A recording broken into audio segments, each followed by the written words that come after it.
guys hear me? We can hear you Yes. just fine. Perfect. And I love the background change. I love the disembodied arm. Yeah, that's always the fun part of these. What do they call those There's skins? just random appendages coming out of nowhere. It has been Right. an interesting hour for technical matters. It always is. It always is. We had the, It's part of the game. it's part of the game, and you know what? We got to laugh at it. And on that note, how do you like the Golden Girls kitchen in my background? I want some cheesecake right now. And if you don't get that reference, you're not living. You are not living. You cannot sit with us. So, well, cool. By the way, I wanted to tell you guys, I love that little bit on LinkedIn that you did yesterday, that 17-minute thing. I guess We went that long. Yeah, it didn't seem like 17 minutes. That was great. We'll try to be a little bit more concise today. No, I mean, we've got an hour, so we can go deeper on all those things. I felt like you gave a really good overview of what we'd be doing today. And folks, if you're watching and you vibe with these folks, go follow them on LinkedIn, because like they put a lot of really good content up on there. Thank you. Yeah. Thank you. Yeah. Definitely. And as long as we're exchanging props, I can say to anyone who doesn't know Julian, this man hustles, and I can really respect that hustle, because, Tucker and I were talking about the fact that we go to so many conferences, and we've never had an organizer before who's gone to the extent that Julian has to foster connections between people that are likely to have a lot of shared values. So major hats off to you, Julian. It's been a delight, and I've really enjoyed everything I've heard so far. So y'all are just lovely. You're lovely. Well, I know that folks they feel like they get zoomed out and stuff, and I'm like, folks that I reach out to cold because I think they're cool and they would get a kick out of us. They're like, yeah, it's just Zoom, and I'm like, this ain't a webinar, and there's all kinds of stuff that happens behind the scenes that I think you should give a second look to, but can't lean over swarm. Right, like the Golden Girls. So, dude, hello, we're having a blast over here. Seriously. So we'll get into which of the Golden Girls we each are in a later segment here of our talk, but I wanted to know. Sophia all the way. I'm sorry, spoiler alert. But... No, I was going to say Blanche for you, Tucker. Oh, you. How dare you? Alyssa? Sorry. Alyssa. Oh, God. No, somebody else has to assign. You're a Dorothy. You're a Dorothy. I was just going to say Dorothy. Yep, you are definitely a Dorothy. Okay. All right. I'm a mix between Rose and Blanche. Yeah, there we go. I was going to say that means Julian has to be Rose and Blanche. All right, guys. And by the way, I have the Mike Pence fly here. It's been charming. Today's just fun. Okay. As long as you we'll see if we can get a Bernie bird and come before the end. We got to even it out across the political spectrum. This is great. Sorry, I digress. We're going to have a comedy show later. At some point, we'll book it, I'm sure. Yeah, I texted Alyssa early, like yesterday, and I'm like, Julian knows to interrupt me if I start monologuing, right? Because I just start talking and someone needs to shut me up. So please feel free throughout this conversation. Well, Nimdzi Insights. You guys do some really wonderful things and help companies in ways that they probably didn't expect in the beginning that they would need to be helped, which I think is great and is something that we love flagging for people. So basically, you're in the business of making a good first impression straight off the bat, right? These are cultures, and in an earlier session, the way that I explain that is that we think about culture as like, they're mostly the same, but a little bit different, right? Like, a lot of people think like that, and it's not the case where they look at it as this is an entirely different geography with a shared experience, in some cases going back thousands of years, where that has created their habits, their lore, their religions, everything their grandmother told them, and that becomes their society, and that becomes their institutions and laws, and that becomes their nation states, and that becomes the way that they deal with other countries and trade agreements and all wars.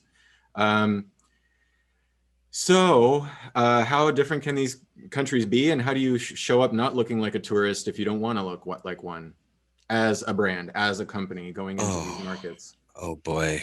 Oh boy. Well, Yeah.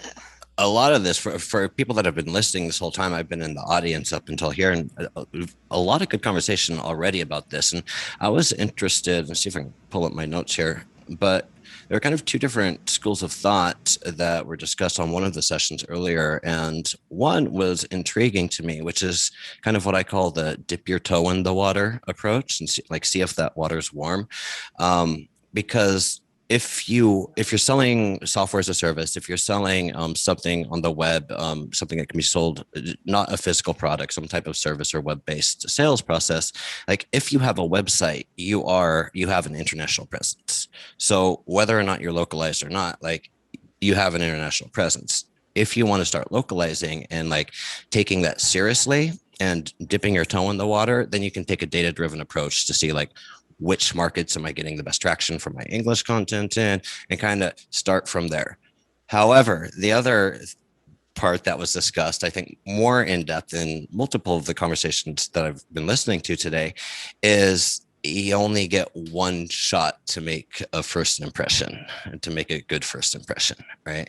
And there's lots of case studies out there that show what happens if you don't do it right the first time.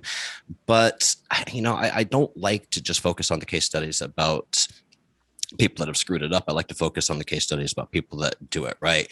And there's a number of good brands out there that are really taking a smart, I want to say data driven, but it's more than data driven approach. It's a data informed approach, but in a way that leaves room for the cultural and the human aspect as well, which as we move into 2021 and beyond, that is becoming more and more important, particularly for US based companies, the making sure that they get the culture right. And I'll stop. Yeah, this is something that my friend Libby in the other channel, she was interviewing TikTok earlier, and she brings this up a lot. Art and science really need to be present in every organization. And if you're all science and no art, no bueno. Similar with the vice versa. So and it's one of the challenges too for our industry too, because there's a lot of artists. Yes. And when I say translators are artists. Ask any even if they're a technical documentation translator, there's still a hefty element of art in there. Yep. In their estimation. So. And a lot of those translators go on to become project managers, company owners, buyer side, globalization directors, but they got their roots as translators, business development directors, whatever the heck I am these days, right? I was a horrible translator though. I don't count. But yeah, so there is a strong, left brain. Is it left brain? There's a strong artistic culture within our industry. It permeates throughout everything we do. And that's why it's important to actually kind of be able to step back from that and look at the data, balance it out, as you say. These are heavy on the literature, people. And what do you think about that, Alyssa? I nailed the Pence fly. Oh, yes. Nice. I'm very happy for you, Julian. All right. But Alyssa, art, science, and your approach to it and what you think about that. Art, science. Well, this is good, because I was going to bring up the idea of putting a framework on, this data-driven approach that still allows for some cultural wiggle room. I mean, one question we get asked a lot is, how do we prioritize content localization, right? Which, like Tucker was saying, you can dip a toe in. Nobody's saying that you have to localize everything from the homepage of your website to that blog post from 5 years ago before you go into a given market. But that being said, it really does behoove you to be strategic about it. A few of the prior presenters have talked about checkout flows specifically, right? That's just the most logical first step. You can't expect people to buy something in a foreign currency in a checkout flow that makes no sense to them. And that comes down to a lot of user experience elements that do actually get to some of those deeper cultural issues that aren't apparent at first. It's not just translating the flow itself. Well, And that's, you know, it's especially important when you're deciding which markets to go into, or deciding which markets to prioritize, or perhaps like trying to decide what is like, maybe not all markets are created equally. Maybe you have different EOL, different extent of language for each market. So like these markets are my priority markets and full translation, all content. These ones over here, we're just going to post edit some MT and it's going to be fine. We'll skip the help content, whatever it may be, right? So like that's when the data comes into it. But then once you decide which markets that you're going into, it's like, okay, what now? Right? Like, do you have scalable processes? Have your, especially if you haven't gone into, or if you don't have a mature localization program, if you don't have all of the tools already lined up, what do you need to do? And that's a question that we get asked a lot. And I love that question because it means there's not legacy systems in place. Like if people are asking about like, how do I build this program? That is actually a much easier question to answer. It's an easier discussion, shorter discussion to have than, hey, we've been doing this for 20 years and we haven't changed our technology or our supply chain or made any significant hires or changes to our LQA process. We haven't changed anything for 10 years. We know that there's better processes out there. We know there's been advancements in the market and technology and the way people do things. What do we need to do? And that's that can be super challenging because it's like you have to untangle all of the cords. I was just messing with my cords here in my desk and it's just all of the cords. And it's like they got plugged in so easily.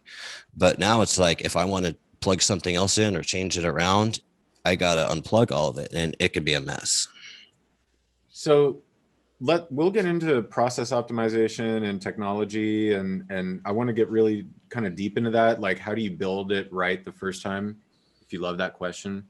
But I have something in my notes from your discussion yesterday on LinkedIn that really delighted me, which is, you know, people are talking a lot about how, and I opened up the session like this, how do you not, you know, screw up or look like a tourist? And then what Alyssa said was, you know, we hear a lot about that, we talk a lot about that, but what about surprising and delighting? Like, what kind of mentality does it take in your clients and the folks that you experience who say, you know what, there's a really clever way of doing this, and your folks out there are gonna love it?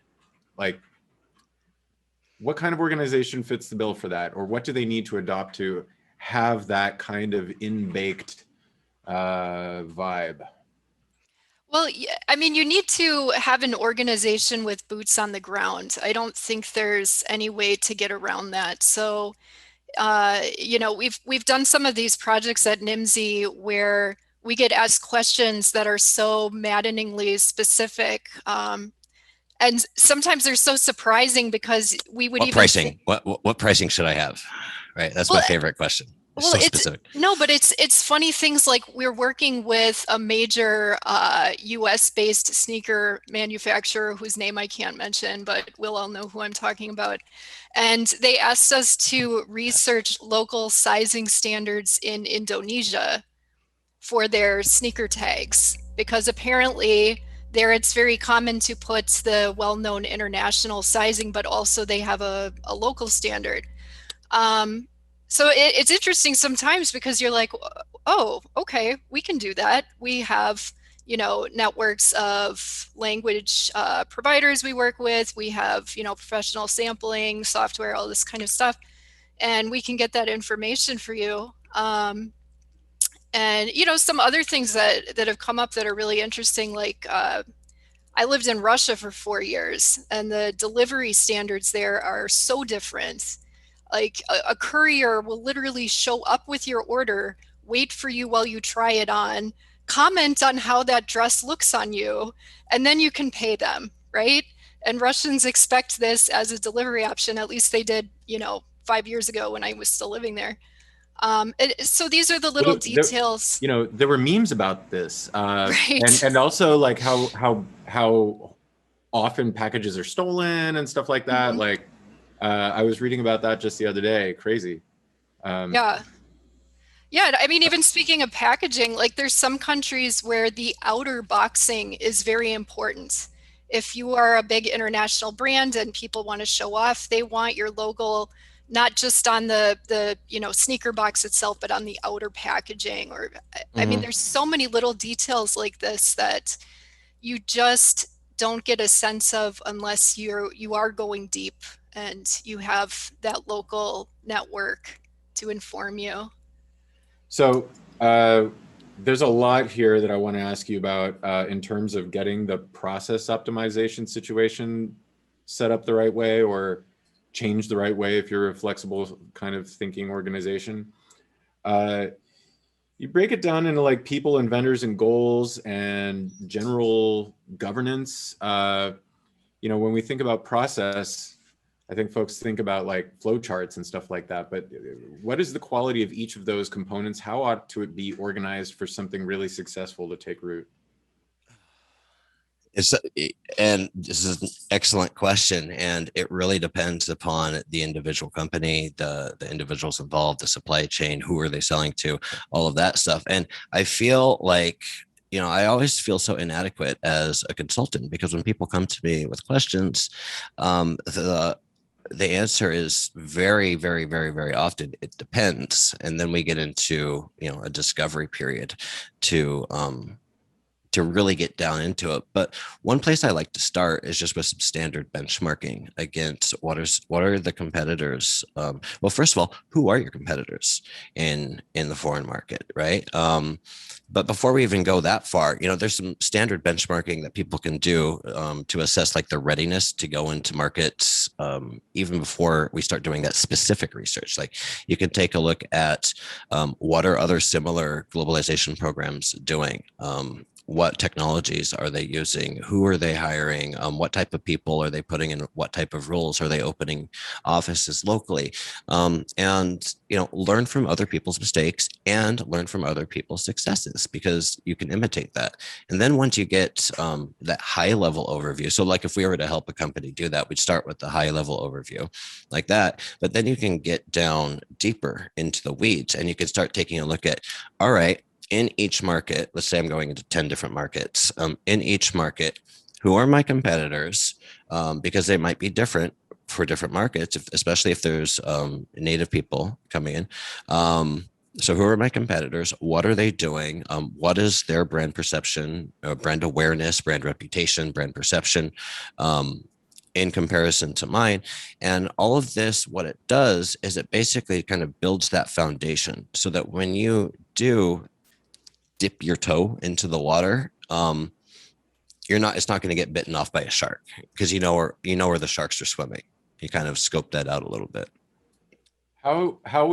So let's say that we've done that, and then we're looking at building a process to handle like language and localization and cultural geo fit. How would I use that information to build my own process? How do I organize my own house with all that information most wisely?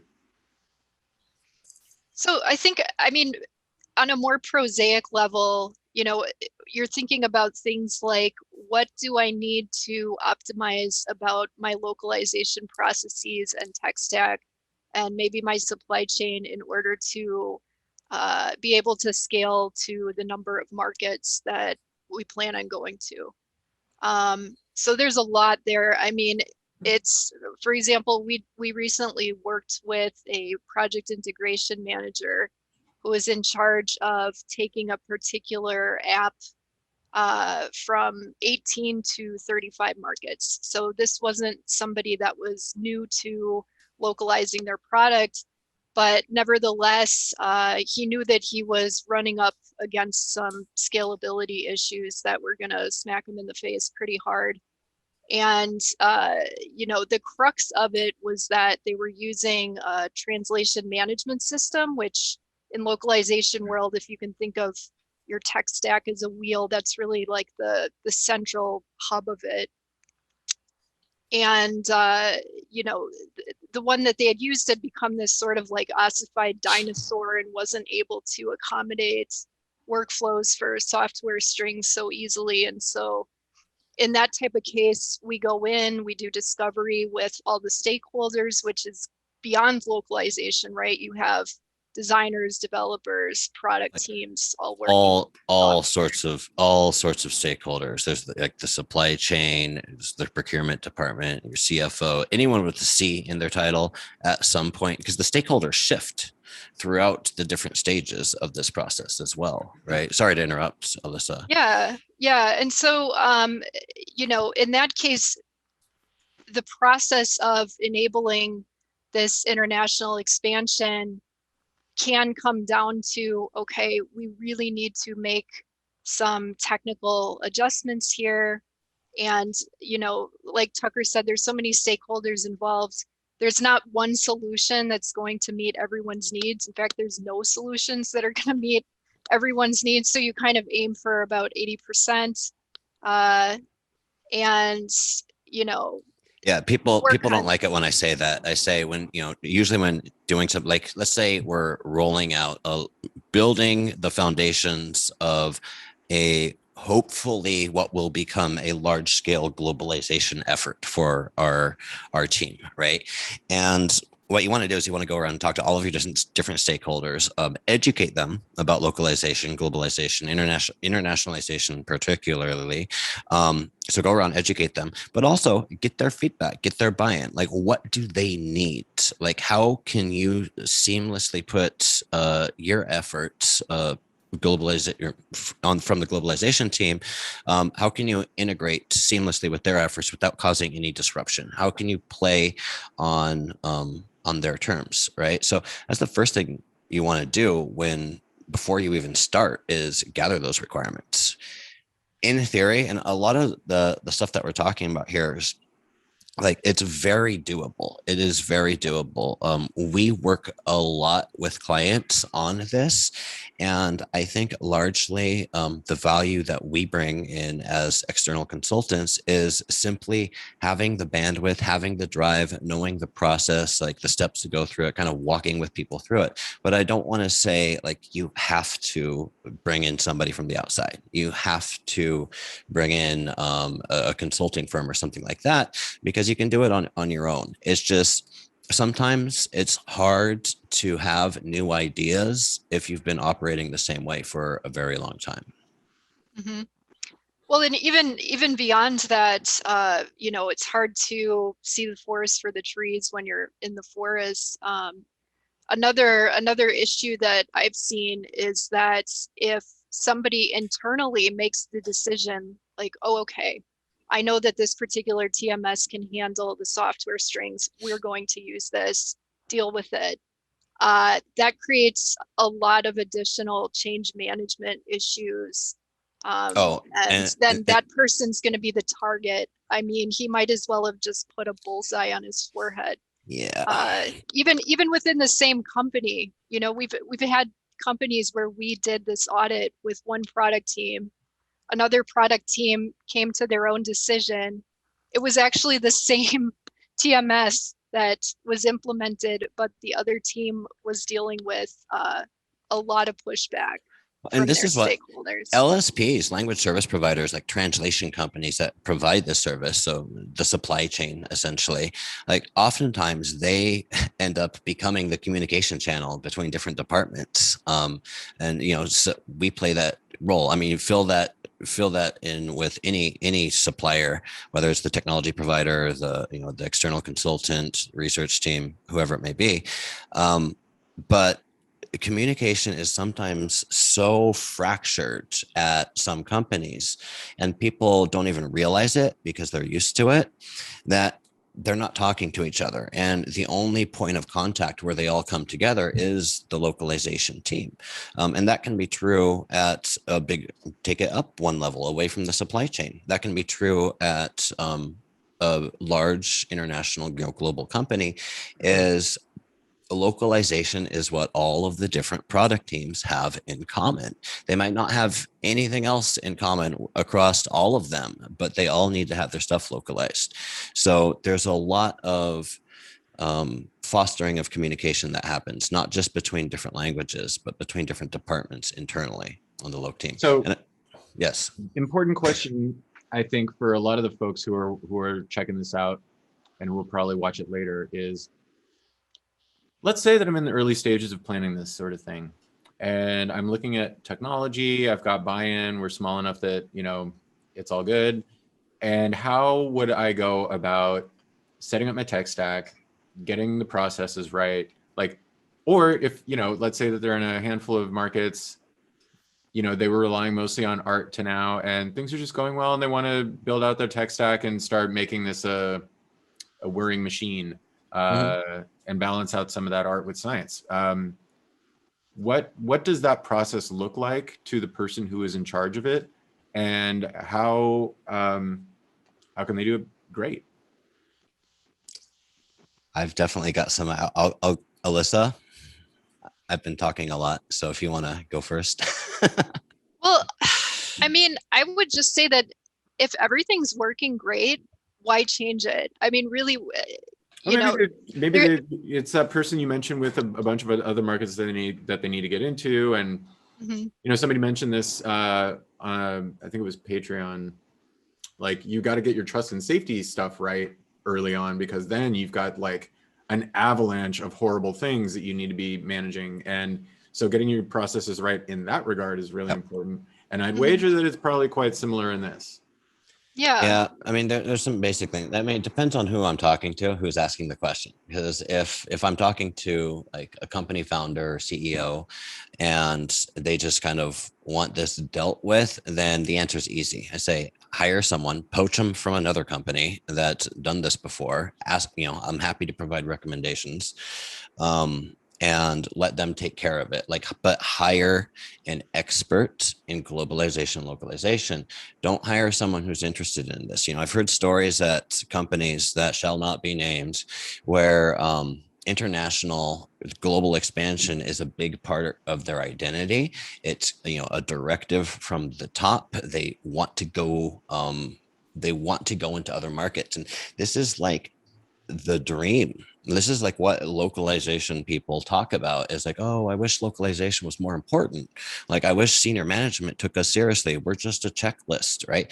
Well, here's what happens at those companies where globalization is super important, is everybody wants a piece of that, right? Because if you're working for a big company, I'm making this up, but let's say you're working at Amazon, and Amazon has, no, I'm not even using it. Let's say you're working for a big company. Everyone wants to be part, or international is super important. So everyone wants their name on that, because that's what the CEO is looking at. And what happens is people that don't know what they're doing get into those roles, and it's not a good fit. So that's what I would say if you're a CEO, is hire someone into that role who has a proven track record and who can do it.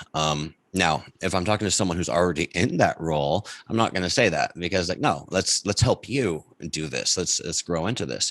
And one of the first things I'm going to say is start with your suppliers, because localization it's a largely outsourced exercise, and it's required to be that, because who has employees, translators in all of these different markets?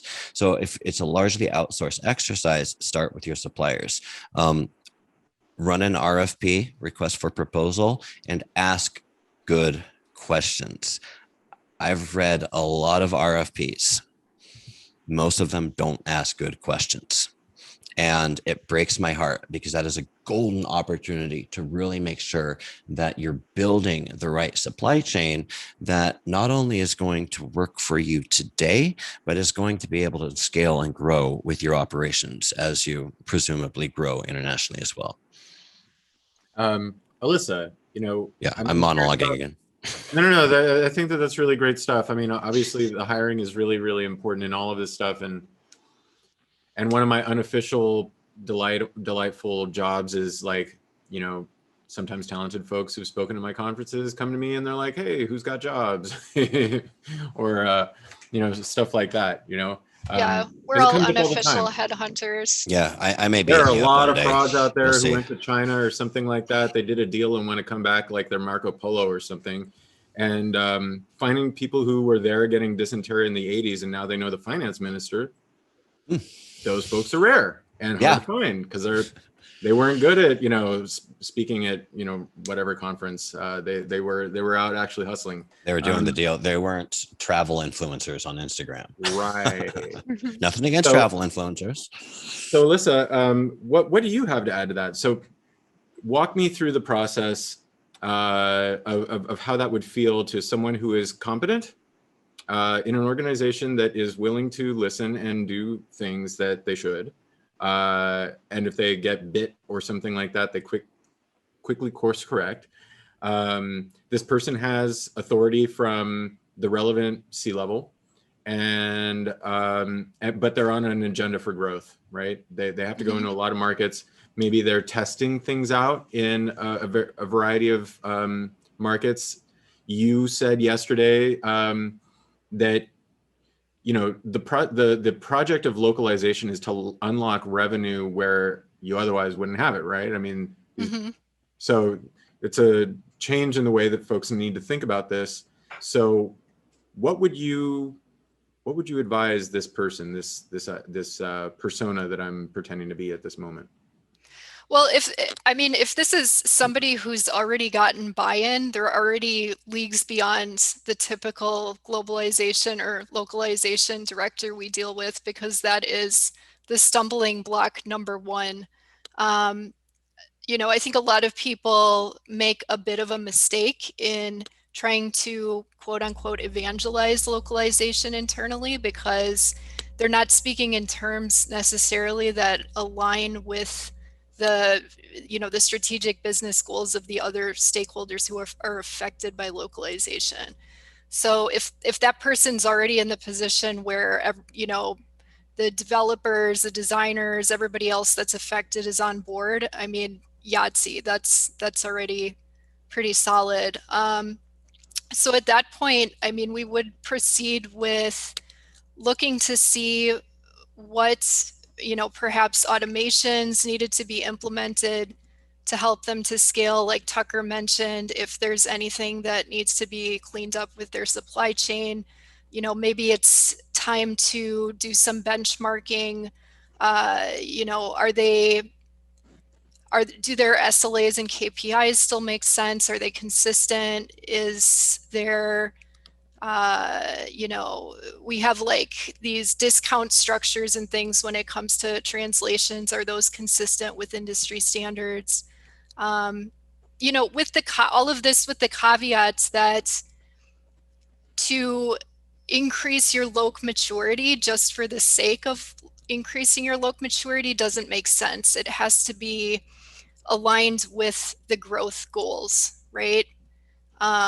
Like there are cases where companies go for years without enabling a continuous localization workflow for their software strings. They just haven't scaled up to that point yet. It's still comfortable for them to be sending, pushing and pulling files from their repo. And so it really, as long as whatever they're enabling to grow makes sense given the scale of their intended growth, that's what we would look at. And you mentioned too, you said,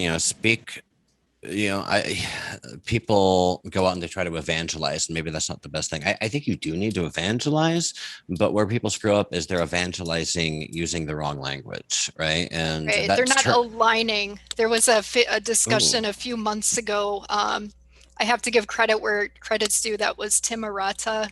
Nice. And yeah, it really made me think, because when you say evangelize, you're kind of going in there as the preachy, like, hey, pay attention to my interest just because you should. It's good for you, right? Yeah, and you're talking about word counts. You're talking about LQA scores. You're talking about stuff that, frankly, C-suite doesn't care about, right? Like, so you're not asking the right questions. So some of the questions, by virtue of the fact of the kind of person that we were talking about earlier, these are lit people, right? Yeah. They're not saying like, look, we could be making so much money. Do you know that the top 10 newspapers by circulation and readership in India are not English? Right. Exactly. They don't even, because some people don't even think like that, right? It's just especially us, I'll say it for myself, us Americans, right? Because we grow up and we never visit other countries, we're not exposed to other languages, and we don't think about what it means to go into these other markets and how things might be perceived. We think everyone thinks like us. Like some questions, like I just pulled this up here because like, what does your stakeholder care about? Like, these are the questions your stakeholder cares about. Like, who's responsible, or like your C-level people, when it comes to process innovation, who's responsible for continuous improvements? When is the last time we looked at our contracts? Do we have a map of all internal stakeholders that we're accountable to? You know, someone was talking earlier about a RACI matrix. RACI matrix is your best friend when defining a scalable globalization program. And you need to include— that's come up today. Yeah, I know. I was listening earlier and I was like, yeah. Because I think RACI matrices just prevent so many problems down the line. Another good question: could we sustain a sudden 500% increase in the demand for localization? You know, that'd be a great problem to have, right? Like, oh my goodness, you know, I remember getting a call from back in a previous life, getting a call from, I think it was the guys from like Fortnite or Player PUBG, like one of those like things that I don't have time for, that just blew up, one of these video games. And they're like, holy crap, this thing is blowing up. Like, we got all of this demand for it. We need to localize overnight. They just saw this explosive demand. And I'm not sure if we were able to— this is not before Nimdzi, I'm not sure if we were able to meet that need or not. But that's a question you need to ask yourself. Like, what happens if the CEO calls tomorrow and says, I want to go into 20 different markets and I want it to happen by June? Do you have a plan for that? And that plan might be, yes, here's my complex phase 1, phase 2, phase 3 business plan. Or that plan might just be, I know who to call when that happens. Right? I got a guy in Uruguay. Exactly. I got a guy, right? I got a guy. So, so, you know, I think one country where folks are constantly nervous for political, social, all kinds of reasons, you know the one. America. America. No. No, China. it's Ooh, China. burn. Yeah. You might be that right about now, but China, folks, right? I mean, that's like, it's a sensitive place. It kind of goes into a rolling boil sometimes, and then sometimes it simmers down. But the nationalistic feeling there is pretty important to understand and not exacerbate.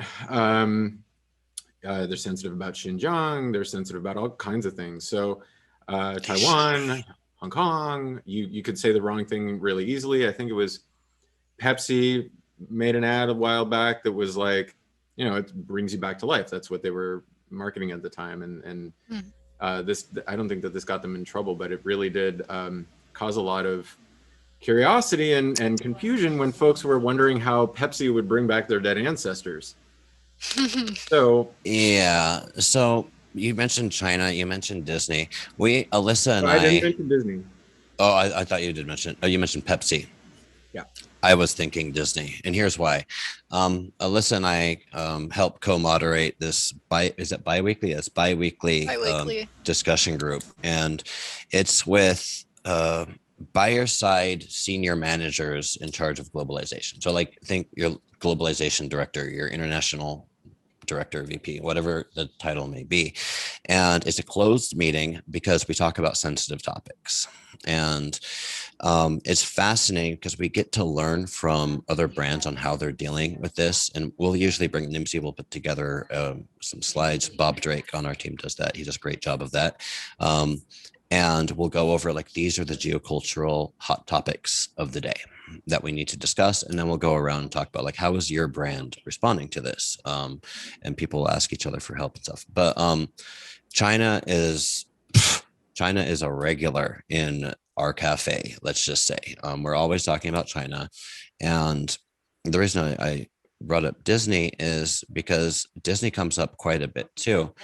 And for a global organization, they kind of know what they're doing. They make some mistakes, sure. But for a company with their level Disney of visibility, Plus is crushing it. yeah. Yeah, and that's not by mistake. But here's the deal: there's a wrong way to go into China, and then there's a wrong way to go into China. Meaning, like, you can't make, especially when you're a brand with a ton of visibility, because the right way to go into China is not necessarily politically correct here in the US. And so what companies try to do is they try to play it both ways. And everybody gets mad at them because they'll try to pay lip service to a certain cause. Like Disney Same did thing this. with Marriott. I mean, all of them are, I think, forget who it was, a payments company, but a lot of them are doing that, right? I mean, this is, I think, one of the big questions of the day, and certainly in the comms world, is like, how do you hold on to your values in your home market, where most of your employees are, where, you know, the analysts on Wall Street are, and still be able to get by with the cultural zeitgeist in China? Yeah. Well, it's like, how do you put African Americans in the forefront to celebrate Black Lives Matter or Black History Month, which was a big topic, and we talked about that a lot on our geocultural call, because we're talking about that type of stuff. So how do you put African Americans in the forefront in your home market, but then take them out of the forefront because that imagery doesn't test well with Chinese audiences? And that's like measurable, right? And there's no easy answer to that. There's a guiding principle, though, I would say, which is be authentic. And this is, brands are really bad at authenticity. Some of them nail it. Nike nails it. Nike nails it when in all of the Black Lives Matter, you know, talking about that target demographic, taking away from China just a little bit, because China's a different thing with Nike. But they promoted that, and that was received very, very well because it was authentic. They'd earned it. They'd done the work. They'd reached out to Black communities in the US, not just starting in 2020, but for years, for decades, right? Whereas we'd look at the response from other brands that would do it. I think one of them was L'Oreal, the French brand, right? I don't know if they're still French, but anyways, they tried to do something similar and they were mocked online for it because it wasn't authentic. They hadn't earned their seat at that table, right? That came up in the other channel, which was with influencers, with, and this leads to my next question that I'm curious about, but you were saying. Yeah, no, absolutely. You really need to earn your way into that. It's really got to be real. And folks, same with China, right? I use BLM as an example because it's in the zeitgeist right now. But same with China. Like you have to earn your seat there. That means having a local office. Yeah. Well, no, also with someone from the party overseeing it, right? And there's rules, there's written rules, and there's unwritten rules in China. Right. And I mean, one thing we've seen is that, you know, managing risk is not a one and done project. We worked with one company who had some issues with made in Taiwan on some product labels. And, you know, they initially wanted us to basically put together a playbook of, you know, things to check off when we're launching a product in China. And, you know, one of the first things that the geocultural expert who was the lead consultant on that said is, look, it's not even possible to create that kind of checklist and expect it to be, you know, relevant for more than a couple weeks, right? Mm-hmm. I mean, you have to constantly have somebody who's, you know, able to keep up with the regulations in Chinese and, you know, circle back with that and be updating your approach. We got the best of those hanging around. Mm-hmm. Y'all came to the right place. So I mean, this is similar to another question, right? Minorities and LGBTQ folks in foreign markets and things like this. There's got to be some intricacies in being able to communicate to them in using language and localization in ways that perhaps don't exacerbate domestic challenges. maybe in the Middle East, there could be stuff around this, parts of Asia.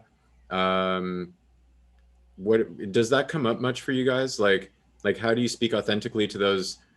How do you speak authentically to those folks in those contexts, number one? And then number two, are there things that you have to mind or abide or be careful of? Yeah, I mean, this is something and it goes that to the brand, the brand values. So.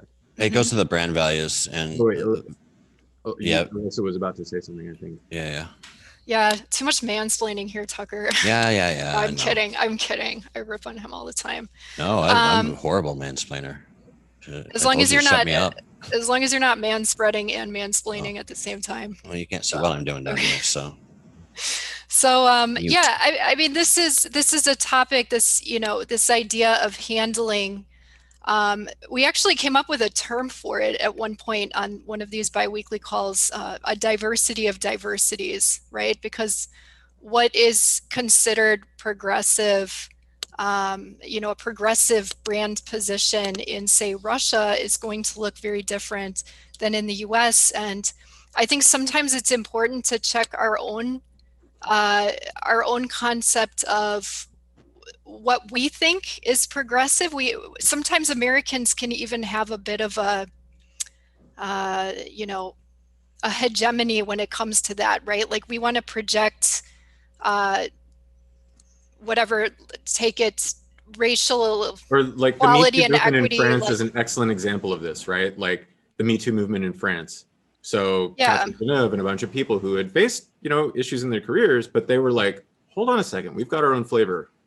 Exactly.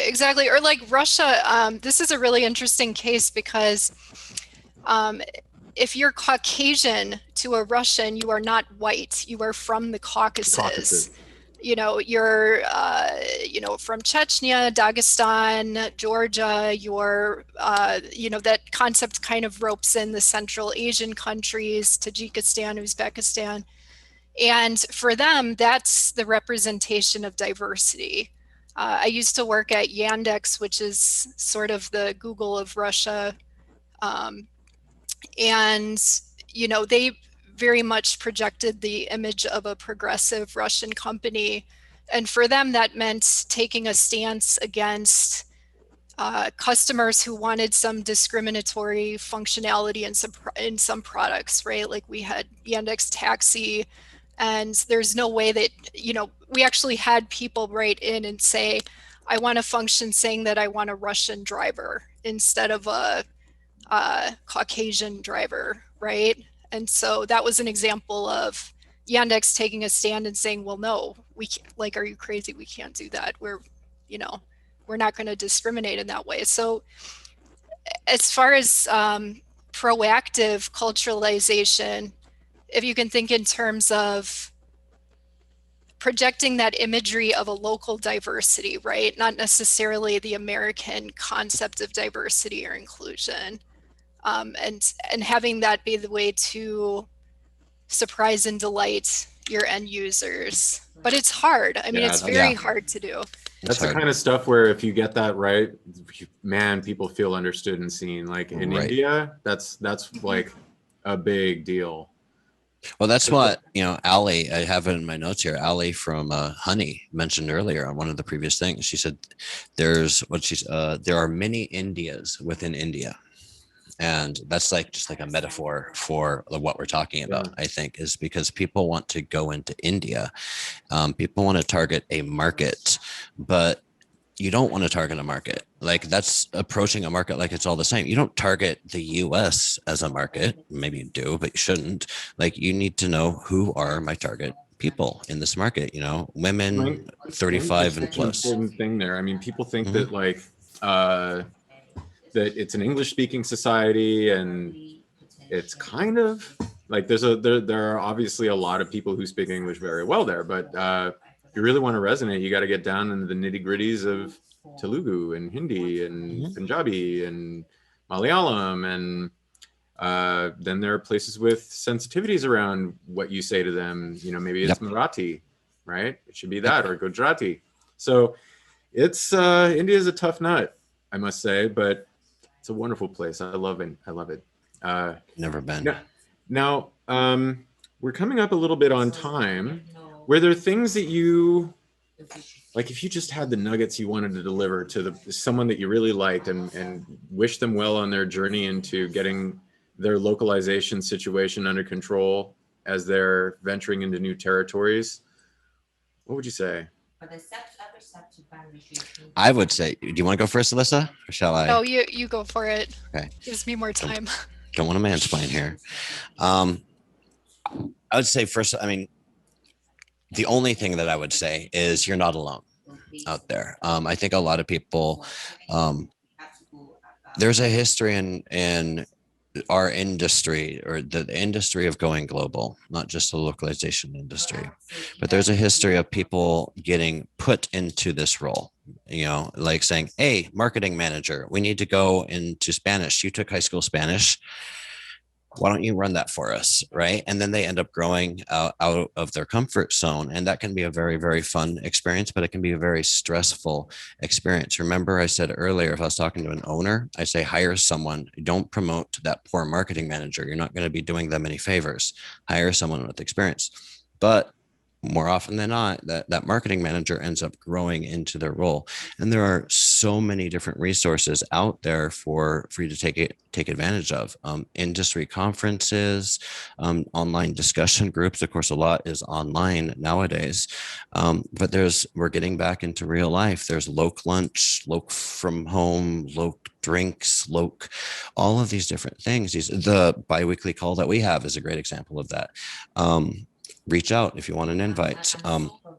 But there's so many different forums out there for you to be talking to colleagues who aren't with your company. And that's so important because you need that cross-pollination and you need that mentorship and that guidance. And when I say mentorship, I mean mentoring each other and bringing everybody up. You know, a rising tide raises all ships and all that jazz. So that's what I would say. You're not alone. There's help out there. A lot of it's free.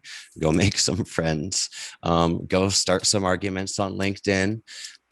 Generate some discussion, and we all get to learn from it. And keep coming to GetGlobal. And keep coming. And free registration. How did I not plug this?